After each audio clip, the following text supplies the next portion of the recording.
जय हिंद दोस्तों, नमस्कार। स्वागत है आप सभी का आपके अपने YouTube चैनल अभिषेक एजुकेशन पॉइंट 2 पर। दोस्तों, इस वीडियो में हम लोग पढ़ने वाले हैं कानून की अर्थ एवं परिभाषा, कानून के प्रकार और कानून के स्रोत। यानी कानून क्या होता है, कानून किसे कहते हैं, कानून कितने प्रकार का होता है और कानून का स्रोत क्या है। यानी कानून जिससे पैदा हुआ है उसका स्रोत क्या है, यानी कानून का जो निर्माण होता है उसका स्रोत क्या है। तो चलिए वीडियो को स्टार्ट करते हैं और सबसे पहले हम लोग देखते हैं कानून की परिभाषा। देखिए कानून क्या होता है। देखिए कानून को यदि इस वीडियो में देखेंगे, इस वीडियो में परखेंगे कि कानून क्या है, इस वीडियो में जानेंगे कि कानून क्या है, तो आपको एक ही चीज़ मिलेगा कि राज्य द्वारा निर्माण की हुई क्या है, नियम है, उसी को क्या कहते हैं, कानून कहते हैं। राज्य द्वारा निर्माण की हुई नियमों को ही क्या कहते हैं, कानून कहते हैं। यही आपको पढ़ना है। इसको अलग अलग विद्वानों ने अलग अलग विचार के रूप में प्रस्तुत किया है। देखिए बीए का मतलब क्या है, विचार।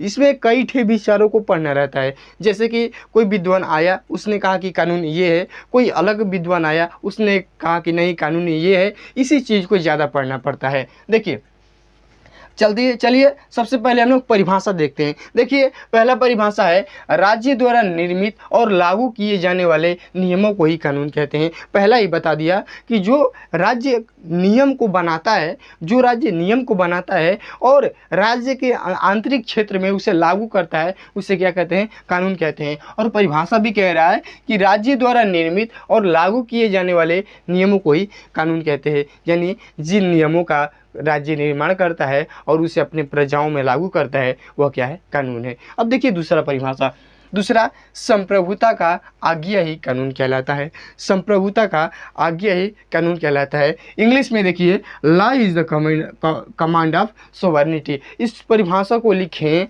ऑस्टिन ने। ऑस्टिन ने इस परिभाषा को लिखा और बताया कि संप्रभुता का आज्ञा का पालन। अब देखिए संप्रभुता शब्द आया है, संप्रभुता का यहाँ पर बहुत अच्छा अर्थ है। संप्रभुता का अर्थ क्या होता है, सर्वोच्च। क्या होता है, सर्वोच्च। यानी क्या सर्वोच्च, तो राज्य की सर्वोच्च शक्ति। तो राज्य की सर्वोच्च शक्ति की आज्ञा का पालन करना ही क्या है, कानून है। राज्य की सर्वोच्च शक्ति की आज्ञा का पालन करना ही कानून है। लेकिन यहाँ पर संक्षेप में लिखा है संप्रभुता का आज्ञा का पालन करना ही कानून है। अब देखिए अगला परिभाषा है, कानून नियमों का वह समूह है। देखिए मैं आपको बताया हूँ स्टार्ट में ही कि कानून क्या है, नियमों का समूह है जिसे राज्य लागू करता है, राज्य निर्माण करता है और उसको लागू भी करता है। वही क्या बन जाता है, कानून बन जाता है। अब देखिए कानून नियमों का वह समूह है जिसे राज्य मान्यता देता है और न्याय व्यवस्था को प्रशासन में लागू करता है। जैसे कोई राज्य कोई नियमों का समूह बनाया, कोई नियम बनाया और उसको राज्य में लागू किया और न्याय व्यवस्था मतलब प्रशासन से कहा कि आप इसको मनवाइए, प्रजाओं से मनवाइए, राज्य के नागरिकों से मनवाइए, यह आपका कर्तव्य होता है। तो वह क्या है, कानून है। यानी जब राज्य कुछ नियमों को निर्माण करेगा और नागरिकों को आज्ञा पालन करने का आदेश देगा तो वह क्या कहलाएगा, वह कानून कहलाएगा।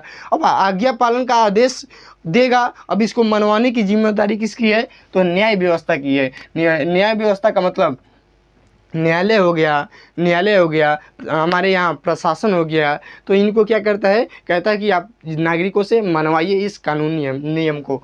अब देखिए अगला परिभाषा है, ऐसे नियमों का संग्रह जिसके माध्यम से राज्य नागरिकों पर नियंत्रण रखता है। देखिए जो राज्य कानून बनाता है उससे क्या क्या होता है। देखिए यदि उसका लाभ देखा जाए, यानी जो कानून के लाभ हैं, मुख्य रूप से यहाँ पर देखिएगा बहुत ध्यान देने वाली बात है। देखिए कानून से क्या लाभ है, यानी कानून के कुल मूलभूत तत्व क्या है, यानी मूलभूत बातें क्या है कानून की। तो देखिए कानून क्या करता है, नियंत्रण रखता है, यानी राज्य के नागरिकों पर नियंत्रण रखता है और राज्य के नागरिकों को सुरक्षा प्रदान करता है। ये दो चीज़ बहुत याद रखिएगा। परिभाषा भूल जाइएगा लेकिन ये बात याद रखिएगा कि कानून से क्या होता है, तो कानून से राज्य के नागरिकों पर नियंत्रण रखता है। कौन रखता है, तो सरकार क्या करता है, राज्य के नागरिकों पर नियंत्रण रखता है और उसकी सुरक्षा करता है। कानून से यही लाभ है। अब देखिए ऐसे नियमों का संग्रह जिसके माध्यम से राज्य नागरिकों पर नियंत्रण रखता है, सुरक्षा प्रदान करता है तथा कुछ परिस्थितियों में आज्ञा पालन का आदेश देता है वही कानून कहलाता है। जैसे कि कोरोना महामारी आया था तो सभी लोगों से कहा गया था कि मास्क है 2 गज की दूरी, मास्क है ज़रूरी, यानी मास्क लगाइए और 2 गज की डिस्टेंस बनाइए। सभी लोगों ने आज्ञा का पालन किया। तो कुछ परिस्थितियों में हमें आज्ञा पालन का आदेश देता है वही क्या कहलाता है, कानून कहलाता है। अब देखिए अगला, कानून के स्रोत, यानी कानून के स्रोत क्या क्या हैं उन्हीं चीज़ों को पढ़ने वाले हैं। देखिए कानून का स्रोत का मतलब कानून का जन्म कैसे हुआ, यानी कानून बनाने की प्रक्रिया कैसे हुई।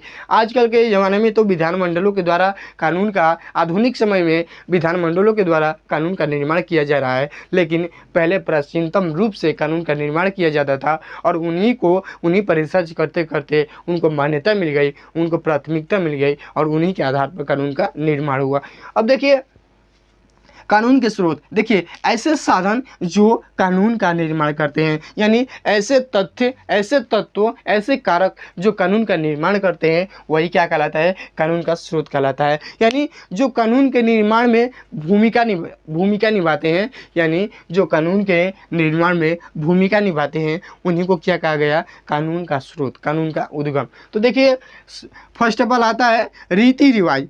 रीति रिवाजों के द्वारा, देखिए प्राचीनतम समय में जो रीति रिवाज था और जो बहुत लंबे समय से चलता आ रहा था उन्हीं के आधार पर कानून का निर्माण हुआ। देखिए जो प्राचीन काल में जो हमारे पूर्वज थे उनकी कुछ रीति रिवाज थी और वो रीति रिवाज बहुत लंबे समय से आती आ रही थी और उन्हीं को रिसर्च किया गया, सुव्यवस्थित किया गया, अच्छे से सजाया गया और उन्हीं को कानून के रूप में मान्यता दी गई।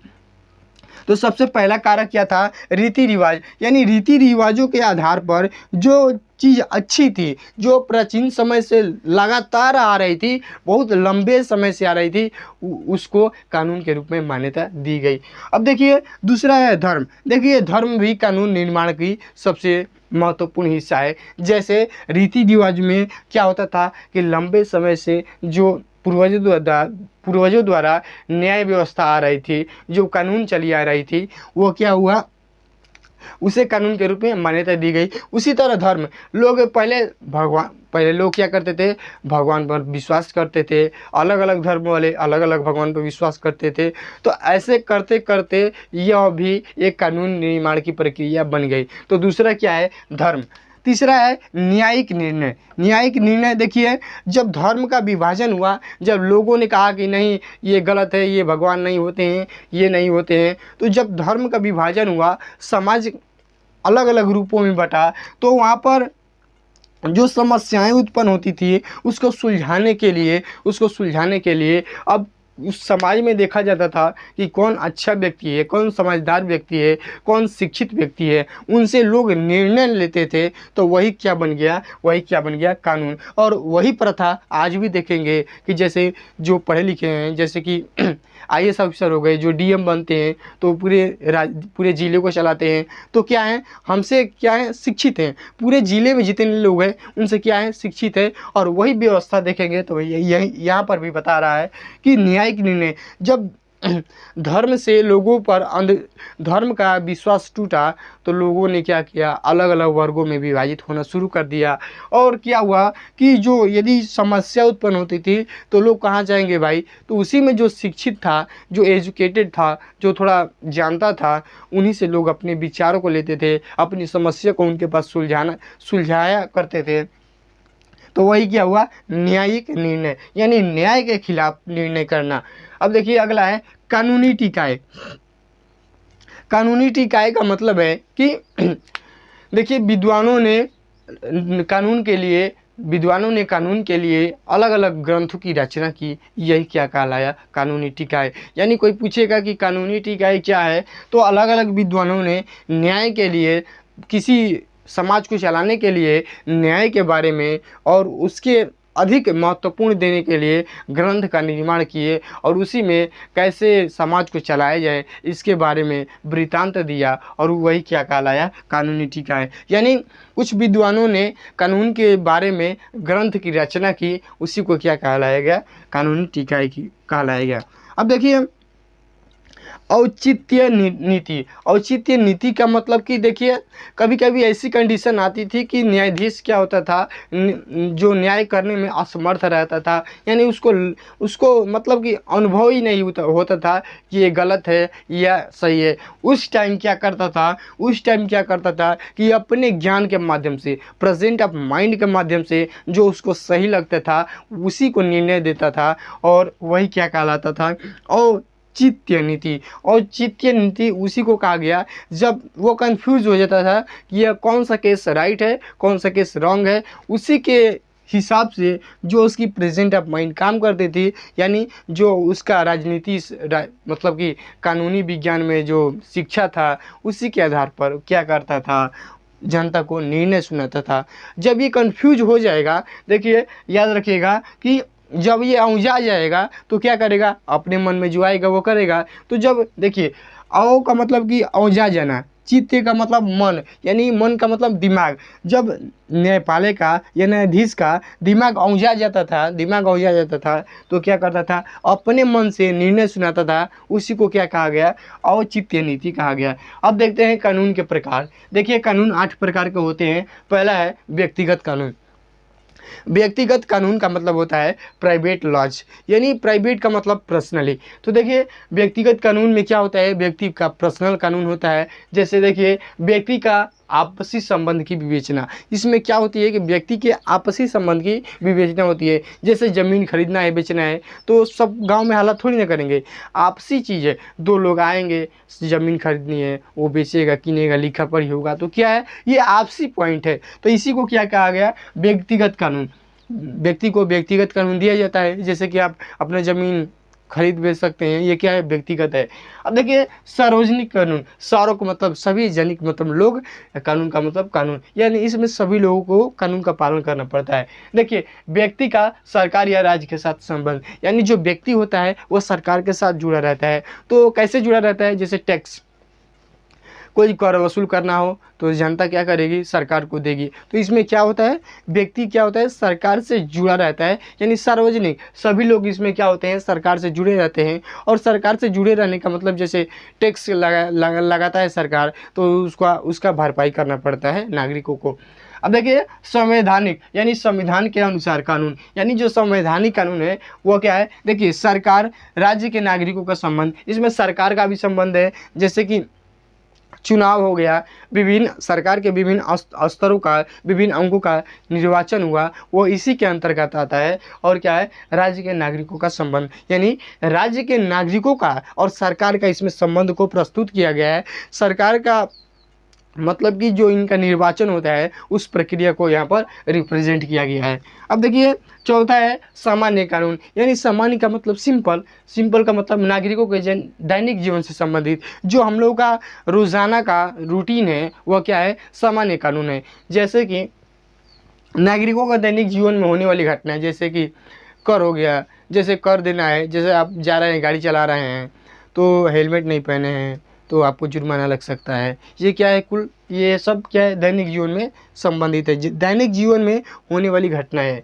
अब देखिए प्रशासकीय कानून सरकारी कर्मचारी, यानी इसके अंतर्गत सरकारी कर्मचारी जितने भी होते हैं वो आते हैं। देखिए एक एक पॉइंट को आराम से समझेंगे ना तो आराम से याद होगा। जैसे कि प्रशासकीय कानून का मतलब प्रशासक, जिसमें प्रशासक आते हैं। तो वही कह रहा है कि सरकारी जितने भी कर्मचारी होते हैं वो किसके अंतर्गत आते हैं, प्रशासकीय कानून के अंतर्गत आते हैं।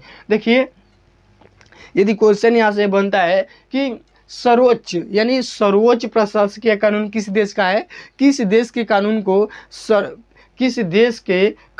को प्रशासकीय कानून में सर्वोच्च माना जाता है, किस देश का कानून प्रशासकीय कानूनों में सर्वोच्च माना जाता है, तो फ्रांस देश है, जहाँ पर फ्रांस देश प्रशासकीय कानून का सर्वोच्च उदाहरण है। फ्रांस देश प्रशासकीय कानून का सर्वोच्च उदाहरण है। अब देखिए प्रथागत कानून, प्रथा का मतलब पहले से, आगत मतलब आया हुआ, यानी पहले से चली आ रही कानून को क्या कहते हैं, प्रथागत कानून कहते हैं। जैसे रीति रिवाज, यहाँ पर हम लोगों ने डिस्कस किया कि रीति रिवाज क्या होता है, यानी जो पुराने समय में जो पॉइंट थे, जो विचार थे, वो बहुत लंबे समय से आ रहे थे, उन्हीं को राज्य क्या किया, सरकार क्या किया, कानून का हिस्सा बना दिया और वही क्या बन गए, कानून के स्रोत बन गए। अब देखिए प्रथागत कानून में क्या होता है कि जो पहले से आ रही है रीति रिवाज, बहुत लंबे समय से चली आ रही है, उन्हीं को क्या मान गया, उन्हीं को कन्वर्ट कर दिया गया है किसमें, लॉज में, यानी कानून में। अब देखिए अध्यादेश, अध्यादेश के बाद आता है अंतर्राष्ट्रीय कानून। अंतर्राष्ट्रीय कानून यानी अंतर्राष्ट्रीय स्तर पर कानून का निर्माण करना अंतर्राष्ट्रीय कानून कहलाता है। इसके बारे में अब अगले देखिए दोस्तों, यदि वीडियो अच्छा लगा हो ना तो वीडियो को अवश्य शेयर करिएगा। वीडियो देखने के लिए आप सभी का बहुत बहुत धन्यवाद। फिर मिलेंगे अगले नेक्स्ट वीडियो के साथ।